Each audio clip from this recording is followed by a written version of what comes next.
दौरा असल में आज पूरे दिन का दौरा है, उसमें दो बातें हैं। एक तो अभी जो डिब्रूगढ़ में प्रधानमंत्री नरेंद्र मोदी पहुंचे हैं, यहाँ पर इमरजेंसी लैंडिंग फैसिलिटी, ये पहला मौका है, पहली बार है जब पूरे नॉर्थ ईस्ट में ये इमरजेंसी लैंडिंग फैसिलिटी बनाई गई है। ये डिब्रूगढ़ के मुरान हाईवे के एकदम नजदीक बनाई गई है, हाईवे के ऊपर ही बनाई गई है, जहां पर J-130J सुपर हरक्यूलिस एयरक्राफ्ट जो है उसमें प्रधानमंत्री मोदी इस वक्त वहां पर पहुंचे हैं। इसका उद्घाटन हो रहा है और इसके बाद यहाँ पर एक एरियल शो भी है और इस दौरान कुछ एयरक्राफ्ट जो यहाँ पर इस इमरजेंसी लैंडिंग फैसिलिटी है यहाँ पर टच डाउन करेंगे, फिर यहाँ से टेक ऑफ कर जाएंगे। दरअसल ये जो इमरजेंसी लैंडिंग फैसिलिटी बनाई गई है, इसके दो मकसद हैं, दो मोटिव है। एक मकसद है कि जब नेचुरल डिजास्टर हो, कुछ बड़ा नेचुरल डिजास्टर हो, तो इमरजेंसी लैंडिंग के तौर पर इससे इस्तेमाल किया जा सके।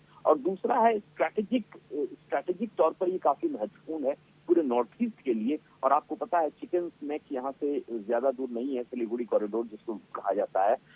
ऐसे में इस तरह की और फैसिलिटीज होनी चाहिए। ये पहला मौका है जब इस तरह की पहली फैसिलिटी नॉर्थ ईस्ट में इस तरह का उद्घाटन हो रहा है, जो हाईवे के ऊपर किसी भी हालत में कोई भी प्लेन वो उतर सके और इमरजेंसी आपातकाल की स्थिति में वहां पर सहायता पहुंचाई जा सके, क्रू मेंबर्स पहुंचाए जा सके। स्ट्रैटेजिक तौर पर बहुत इंपॉर्टेंट है, चाइना बगल में है, तो इसलिए इसका महत्व बहुत ज्यादा है और इस तरह की और फैसिलिटीज भी होनी चाहिए। और इसी मौके पर काफी लोग यहाँ पर आए हुए हैं। एक एरियल शो भी होना है क्योंकि प्रधानमंत्री नरेंद्र मोदी के ये टच डाउन करने के बाद यहाँ पर एरियल शो भी शुरू हो जाएगा, जहाँ पर कुछ और एयरक्राफ्ट जो है वो यहाँ पर नीचे उतरेंगे और टेक ऑफ करेंगे। तो ये तो रहा पहला पार्ट। इसके बाद जो सेकेंड हाफ है, सेकेंड हाफ में नरेंद्र मोदी पहुंचेंगे गुवाहाटी, वहां पे बहुत सारे जो प्रोजेक्ट्स हैं उसका उद्घाटन करेंगे। लगभग 4,540 करोड़ की परियोजनाओं का उद्घाटन करने वाले हैं। इनमें सबसे बड़ी जो परियोजना है जो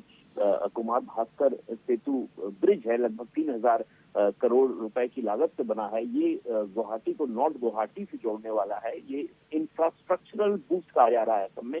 तो वहां पर वो ब्रिज का मुआयना करेंगे, दौरा करेंगे और उसका उद्घाटन करेंगे। इसके अलावा और भी कई प्रोजेक्ट्स हैं जिसका उद्घाटन करेंगे। और सबसे आखिर में जो बीजेपी के कार्यकर्ता हैं उनके साथ एक मीटिंग, उनको लेकर एक मीटिंग करेंगे और इसके बाद वो यहाँ असम से निकल जाएंगे। तो आज काफी महत्वपूर्ण है, असम के लिए ये काफी महत्वपूर्ण दौरा है। और बिल्कुल ये अनुपम, ये बताया जा रहा था कि जो हाईवे यहाँ पर बनाया गया है जैसे रनवे के तौर पर इस्तेमाल भी किया जा सकता है, 40 टन तक के फाइटर एयरक्राफ्ट और 74 टन के मैक्सिमम टेक ऑफ वेट वाले ट्रांसपोर्ट एयरक्राफ्ट को ये हैंडल करने में सक्षम है।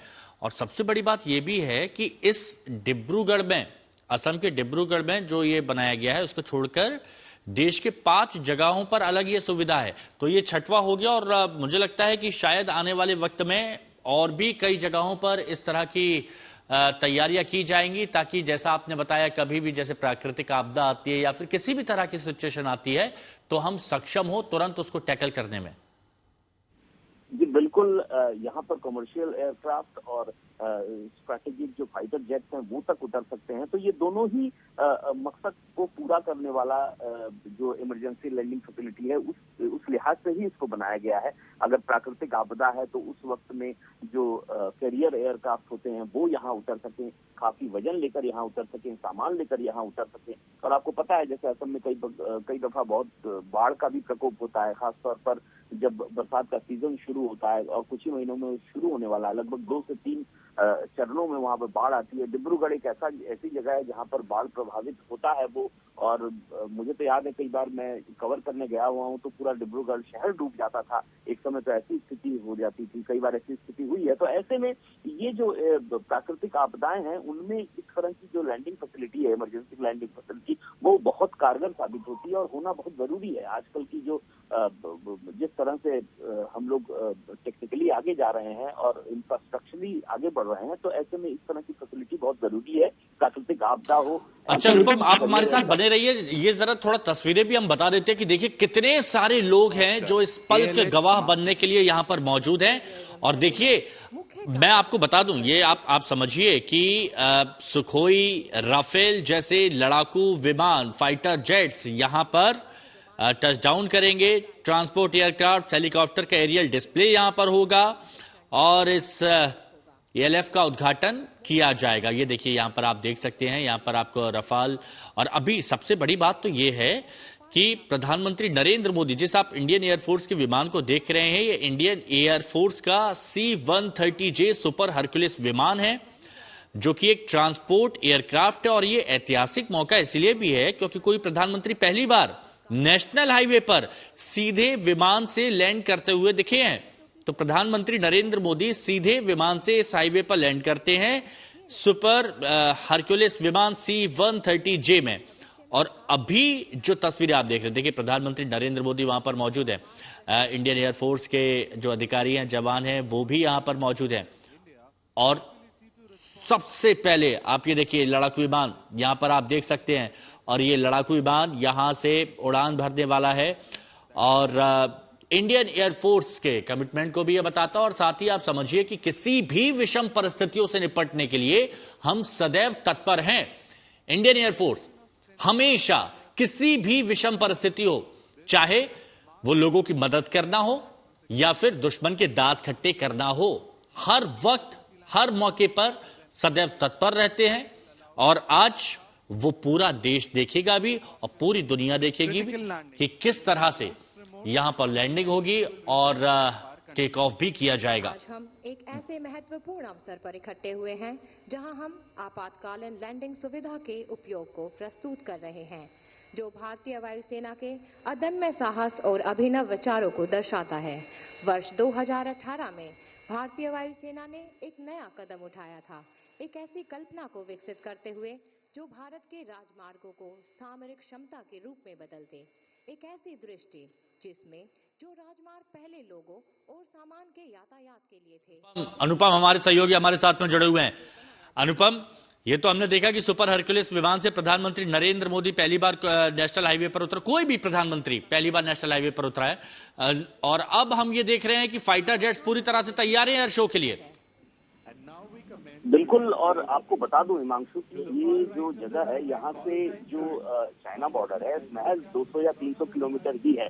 और उस पार तिब्बत में तिब्बत लहासा नियांची हाईवे पर इससे पहले चाइना ने इस तरह की इमरजेंसी लैंडिंग फैसिलिटी बना ली है। तो ऐसे में भारत के लिए बहुत जरूरी हो गया था कि नॉर्थ ईस्ट में इस तरह की एक इमरजेंसी लैंडिंग फैसिलिटी बनाई जाए। लगभग 4 किलोमीटर का स्ट्रेच है ये, जहां पर ये इमरजेंसी लैंडिंग फैसिलिटी बनाई गई है। इंडियन एयरफोर्स की मदद से ये बनाई गई है ताकि जो फाइटर जेट्स हैं वो भी उतर सकें, जो कमर्शियल प्लेन है वो भी उतर सकें, जो कैरियर एयरक्राफ्ट हैं वो भी उतर सके। तो सामरिक दृष्टि से अगर देखा जाए तो ये एक बहुत महत्वपूर्ण कदम है जो भारत के पक्ष में बहुत जरूरी था। नॉर्थ ईस्ट में इस तरह की पहली फैसिलिटी, खास तौर पर चाइना बॉर्डर के ठीक बगल में, जहां पर अभी हम देख पा रहे हैं कि बहुत सारे जो फाइटर जेट्स हैं, फाइटर एयरक्राफ्ट हैं, वो यहाँ टच डाउन करेंगे, फिर यहाँ से टेक ऑफ करेंगे। तो ये एक तरह से शक्ति का प्रदर्शन भी हम कह सकते हैं कि जिस तरीके से हम तकनीकी तौर पर अग्रसर हो रहे हैं, आगे बढ़ रहे हैं, उसमें ये एक महत्वपूर्ण कदम के तौर पर देखा जाना भी चाहिए। खास तौर पर नॉर्थ ईस्ट की जो स्टेबिलिटी है, जो सुरक्षा है, उसको एक बड़ा बूस्ट यहाँ पर मिला है। और इस तरह की और अच्छा, ये तस्वीरें एक बार दिखाते हैं, ये देखिए।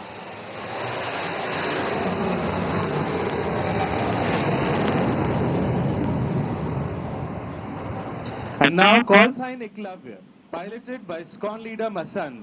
The Rafale aircraft is now lined up for departure. You'll now witness the aircraft getting airborne in less than 500 meters and being combat ready within seconds of leaving the ground. Call sign Eklavya, Rafale विमान अब उड़ान भरने के लिए तैयार है। देखिए, एकलव्य के बाद अब ये रफाल विमान आपको दिखाई दे रहा है। अब ये रफाल विमान भी उड़ान के लिए पूरी तरह से तैयार हो जाता है।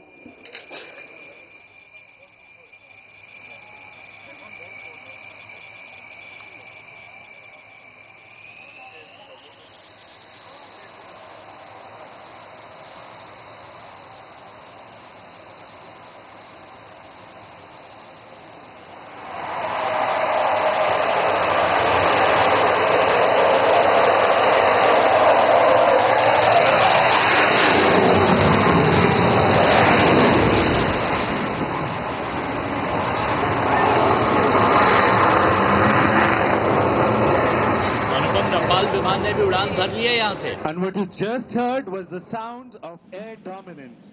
And now from the horizon on your right emerges a bird of steel, a symbol of strength and reliability. Indian Air Force's stalwart, the AN-32 aircraft. Call sign Balram, flown by Group Captain Dagar with Wing Commander Rakshit. AN-32 विमान भारतीय तो देखिए AN-32 विमान की ये तस्वीर, अभी इससे पहले आपने रफाल को देखा उड़ान भरते हुए, और अब ये जो आप विमान देख रहे हैं, ये विमान यहाँ पर टचडाउन करते हुए लैंड कर रहा है। और ये बता रहे हैं कि जो बहुत महत्वपूर्ण इमरजेंसी लैंडिंग फैसिलिटी है, ये कितनी ज्यादा जरूरी हो जाती है। ये देखिए, ये विमान यहाँ पर लैंड कर रहा है, टचडाउन यहाँ पर किया गया है इस विमान की तरफ से, और उसके बाद ये उड़ान भरेगा। और प्रधानमंत्री नरेंद्र मोदी बहुत उत्सुकता के साथ जान रहे हैं, जो कि टेक्निकलिटीज, जो कि पहलू हैं, उसको बहुत अच्छे से समझ भी रहे हैं। अब देखिए, विमान आसमान से आता है और उसके बाद इस रनवे पर, इस हाईवे पर टच डाउन करके एक बार फिर से उड़ान भरता है। इससे पहले आपने देखा सुखोई, इससे पहले आपने रफेल देखा। रफेल यहां इस हाईवे से उड़ान भरता है, जिसे इमरजेंसी लैंडिंग फैसिलिटी कहा जाता है। अब बहुत अहम हो जाता है, ये बहुत अहम इसलिए हो जाता है क्योंकि रक्षा और सुरक्षा में मजबूती मिलेगी। पास में है LAC, line of actual control, यानी चीन सीमा के नजदीक होने से ये जो क्षेत्र है, ये सामरिक रूप से बहुत संवेदनशील है। और ऐसे में कभी भी अगर कोई विषम परिस्थिति होती है, तो ऐसे में हमारे फाइटर जेट्स, चाहे वो रफेल हो, सुखोई 30 हो, तेजस हो, या फिर ट्रांसपोर्टर एयरक्राफ्ट हो, C-130J, सुपर हरक्यूलिस, जिससे आज प्रधानमंत्री नरेंद्र मोदी ने यहां पर लैंड किया,